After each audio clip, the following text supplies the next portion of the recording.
2025년이면 우리나라에 복음이 들어온 지 140년이 됩니다. 1885년 아펜젤러 선교사와 언더우드 선교사가 인천 제물포항을 통해 들어오면서 기독교 선교가 공식적으로 시작됐습니다. CBS 뉴스는 한국 기독교 선교 140주년을 앞두고 한국교회 성장의 두 축으로 역할을 해온 감리교와 장로교의 역사를 돌아봅니다. 오늘은 언더우드 선교사로 시작한 장로교 선교 140년을 짚어보겠습니다. 여러분 안녕하십니까? CBS 뉴스입니다.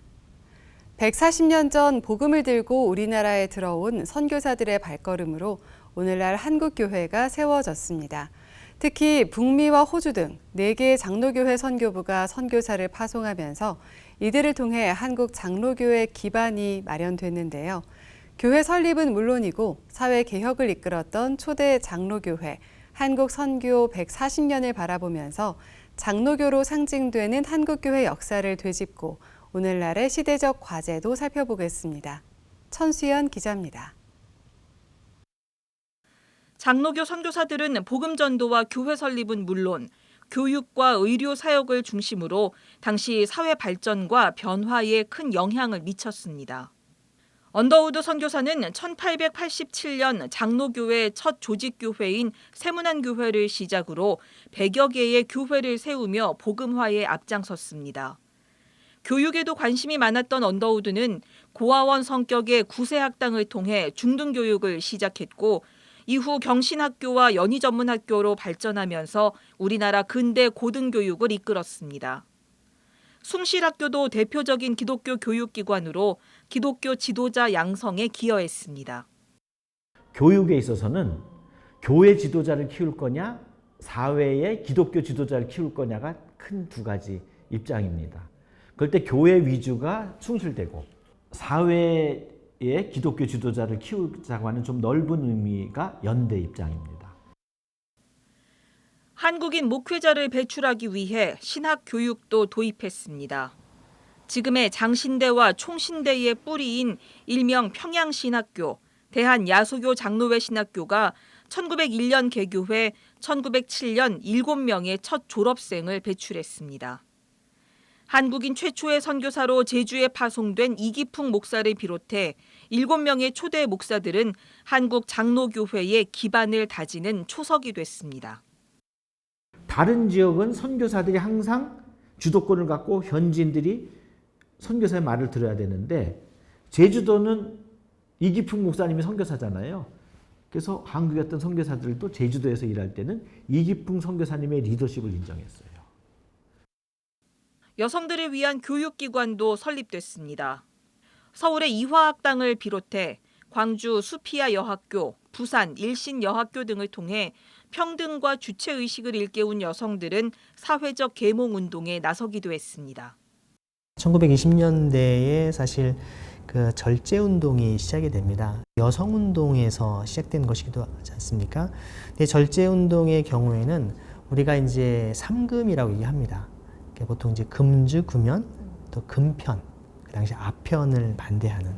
결과적으로 조선 총독부의 재정이 위축이 됐고 굉장히 이게 정말 그들에게 심각한 문제가 될 정도로 그러니까 어떻게 보면 여성들이 가정을 지키고 남편을 지키고 교회를 세우는 이런 신앙운동이었지만 현상학적으로는 강력한 항일의 어떤 모습으로 나타났던.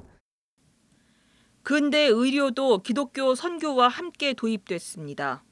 외교관 신분으로 들어온 알렌 선교사를 통해 1885년 첫 서양식 병원인 제중원이 세워졌습니다. 이후 존 헤론과 에이비슨 선교사가 뒤를 이으며 제중원을 지금의 세브란스 병원으로 발전시켰고 의학 전문 교육을 실시하면서 의료인 양성에 기여했습니다. 이러한 선교사들의 노력과 함께 성장한 초기의 기독교는 일제의 압제에 저항하는 민족적 힘으로 나타나기도 했습니다.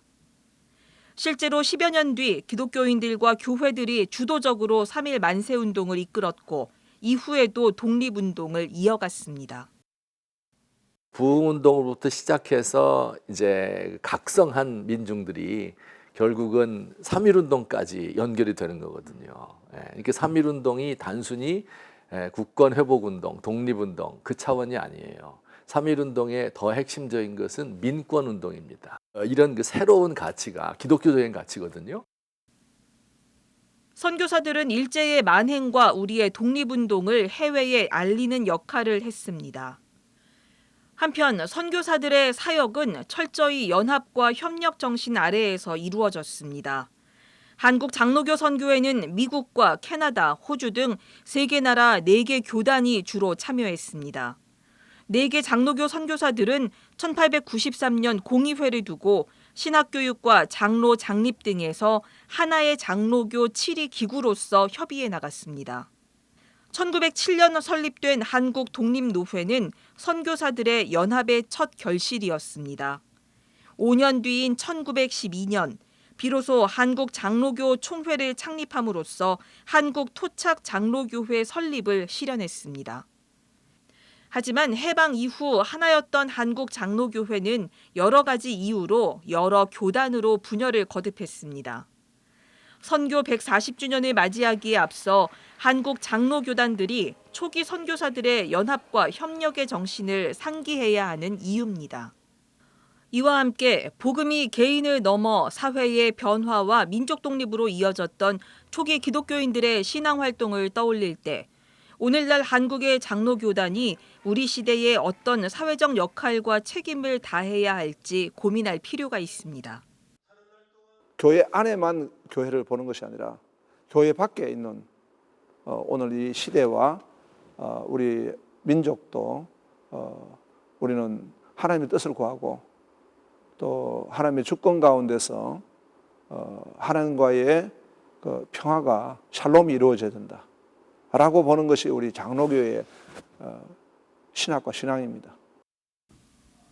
오늘날 한국 기독교에서 장로교회의 비중은 절대적입니다. 장로교회가 아닌 교회들까지도 장로제를 도입할 정도입니다. 한국 선교 140주년을 맞으며 장로교회의 부흥 성장을 감사하는 것뿐 아니라 책임과 역할의 무게를 느껴야 하는 이유입니다. CBS 뉴스 천수연입니다. 이번에는 한국 장로교단 가운데 하나인 예장통합총회 부총회장 김영걸 목사와 함께 한국 장로교 140년의 의미를 생각해 보겠습니다. 이승규 기자가 김영걸 목사를 만났습니다. 네, 목사님 오늘 이렇게 대담에 참석해 주셔서 감사합니다. 네, 감사합니다. 그 목사님, 장로교 하면 언더우드 선교사를 빼놓고 말하기 어려운데요. 네. 언더우드 선교사님이 한국 교회와 사회에 미친 영향이 있다면 좀 어떤 게 있을까요? 언더우드 선교사는 공식 선교사로 우리 대한민국에 오셔서 구한말에 오셔서 공식적인 기독교가 시작할 수 있도록 첫 발을 내딛고 기독교의 시작을 이 땅에 전개시킨 분이라 할 수가 있습니다. 그분이 우리나라에 오기 전에는 일본에서 한국 성경을 번역해서 왔습니다. 그래서 한국어의 발전에도 크게 기여를 했고, 오셨어도 보면 이제 기독교의 시작, 그 다음에 그 당시는 교파가 이렇게 세밀하게 나눠지지 않았던 시대여서 교파를 초월해서 이제 이렇게 기독교의 토대를 닦는, 그리고 그 이후에 다른 교파 선교사들이 왔을 때도 초교파적인 기독교 저변이 확보가 되고 확대가 되고 발전하는 데 크게 기여를 했습니다. 그 언더우드 선교사가 당시 한국에 왔을 때는 정말 우리나라가 어디에 있는지도 모르고 복음이 어떻게 들어왔는지도 모르는 상태에서 정말 복음을 전하겠다는 마음으로 오신 거잖아요. 그 언더우드 선교사님의 정신을 우리 한국교회가 지금 이어받아야 한다면 좀 어떤 점에서 좀 이어받아야 할까요? 저는 구한말의 선교사들의 흔적과 발자취를 보면 참 우리는 빚진 자다, 이런 마음을 많이 가질 때가 있어요. 그 당시 태평양을 건너올 때는 생명을 걸고 다시 돌아갈 생각을 하지 않고 생명을 걸고 미지의 세계로 온 것입니다. 그리고 언더우드 선교사가 올 때는 파혼을 불사하고 아내가 만류했다는 거예요. 그런데 조선 땅에 그리스도를 알지 못하는 1000만 명의 영혼들이 있다, 이러면서 자신의 삶을 예수님을 본받아 희생하고 낮아지고 그 귀한 주님을 향한 열정이 있었기 때문에 이 땅에 오셔서 복음의 사역을 감당한 분이다 할 수가 있습니다. 저는 오늘 한국교회가 본받아야 될 것이 있다면 그 낮아짐, 그 겸손의 모습, 자신을 희생하는 모습. 요즘 교회를 섬기고 교계를 섬기다 보면 희생할 수 있는가? 이런 질문을 저 자신에게 던질 때가 있습니다. 희생정신, 인생을 바치는 희생정신, 우리가 본받아야 되지 않을까 싶습니다. 사실 선교사들이 복음을 전하면서 한국 사회 근대화를 이 선교사들이 거의 이끌었다고 해도 과언이 아닌데요. 이 한국 교회와 사회가 이 선교사들이 전한 복음을 받아들이면서 변화된 점이 있다면 좀 어떤 게 있다고 보시나요? 저는 기독교와 근대화라는 이 단어는 거의 뭐 동일시되는 단어라고 생각을 합니다. 기독교가 전파되고 기독교 선교가 진행이 되고 또 기독교 문화가 들어오면서 근대화가 되고 개화가 되고, 그래서 근대화 학교는 다 기독교 학교였습니다. 그다음에 병원이라든지 사회복지시설이라든지, 지금도 지역에 뿌리 깊은 이제 병원을 찾아가 보면 역사가 기독교였습니다. 학교를 찾아가 보면 기독교 학교였습니다. 그래서 이러한 기독교가 우리나라의 근대화와 우리나라 개화와 우리나라 민주화에 아주 지대한 공헌을 했다라는 자부심을 가지고, 또 새로운 세계가 도래하고 보니까 우리 기독교의 역할이 무엇일까 고민하게 되는데, 또 나라와 민족을 좀 더 생각하면서 기여하는 기독교가 되고 봉사하는 기독교가 되었으면 좋겠다 싶습니다. 언더우드 선교사와 아펜젤러 선교사가 한국 땅에 발을 들인 지 이제 내년이면 140년이 되는데요. 이 한국 기독교 선교 140주년을 맞는 의미는 좀 어떤 게 있을까요? 우리 140주년을 우리 시대에 맞이했다는 것은 큰 의미가 있다고 생각을 하고, 이때 우리 선교사들의 선교 정신을 잘 이어받아서 나누어진 한국교회가 다시 화합하고 선교적 마음으로 함께 뭉치고, 또 나라와 민족을 위한 선교적 과제를 함께 고민하고, 그래서 한국교회 전체가 하나가 되어서 변화하는 시대에 나라와 민족을 위해서 어떤 선교적 기여를 할까, 함께 진지한 고민과 하나됨을 모든 성도들과 국민들에게 보여주어야 되지 않을까, 이렇게 생각이 됩니다. 선교 140주년을 맞는 내년에 우리가 한국교회가 조금 더 집중해야 할 사역이 있다면 좀 어떤 게 있다고 보시나요? 저는 이제 먼저는 우리 나누어진 교단이 선교사들이 전해준 복음 정신을 가지고 일단 교단과 교파를 넘어서 한국교회가 소통으로 화합으로 하나 되는 성숙한 모습을 보여주어야 우리가 성도들이나 교단, 교회가 마음이 편안하고 신뢰를 주지 않을까 싶습니다. 거기 더하여 우리 한국교회가 140주년을 맞이하면서 선교사들의 선교 정신을 이어받아서 많은 선교사들을 이제 배출을 했어요. 그런데 이 선교사들이 이제 많이 은퇴를 하고 정년이 되면서 귀국하고 또 선교지에 여러 선교적인 과제를 계속 이어가야 될 과제를 짊어지고 있습니다.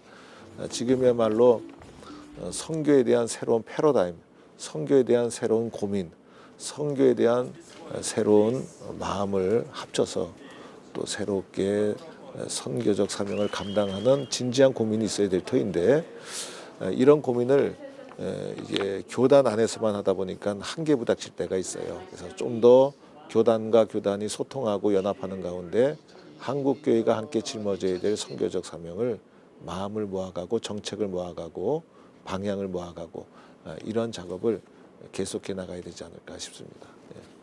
한국교회의 신뢰도 같은 게 이제 예전 같지 않은데, 이를 좀 회복하기 위해서 우리 한국교회가 좀 나아가야 할 방향이 있다면 좀 어떤 게 있다고 보시나요? 지금 한국교회 문제는 양극화 문제입니다.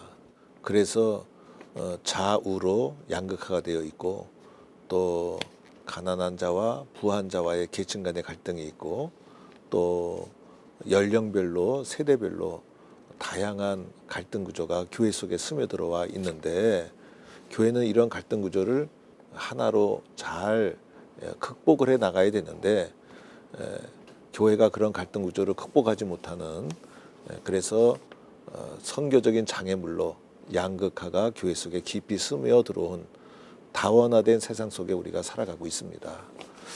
저는 이런 세상 속에서 교회가 신뢰도를 교회가 이런 양극화와 문제를 극복하기 위해서는 신뢰를 회복해야 되는데 그러기 위해서는 가장 소중한 것은 우리 목회자의 정직이라 생각이 됩니다. 그래서 목회자가 본이 되게 보다 더 정직하고 또 성도들도 하나님 앞에 정직하고 그래서 예수 믿는 사람은 정직한 사람이다 라는 신뢰도가 우리가 서로가 가질 때 한국교회는 민족을 이끌어가는 교회로 다시 일으켜 세워지지 않을까 그렇게 생각을 합니다. 마지막으로요, 목사님. 이제 한국교회 지도자로서 한국교회 교인들에게 한 말씀 해주신다면 좀 어떤 게 있을까요? 한국교회는 급성장을 경험을 했습니다. 그러다 보니까 여러 가지 또 어려움과 문제와 또 성도들의 또 실망을 아껴드린 부분이 없지 않아 있다고 생각이 들어요. 그런데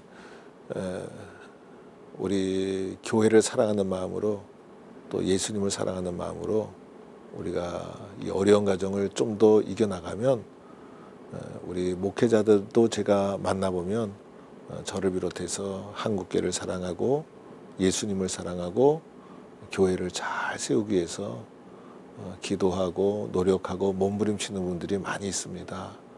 마음을 합치고 뜻을 합쳐서 우리가 사랑하는 한국교회를 좀 더 기도하고 섬기고 사랑하면서 잘 지켜나갔으면 좋겠다 싶습니다. 네, 목사님 오늘 말씀 정말 감사합니다. 예. 감사합니다. 이상으로 CBS 뉴스 특집을 마칩니다. 평안한 추석 연휴 보내시기 바랍니다. 고맙습니다.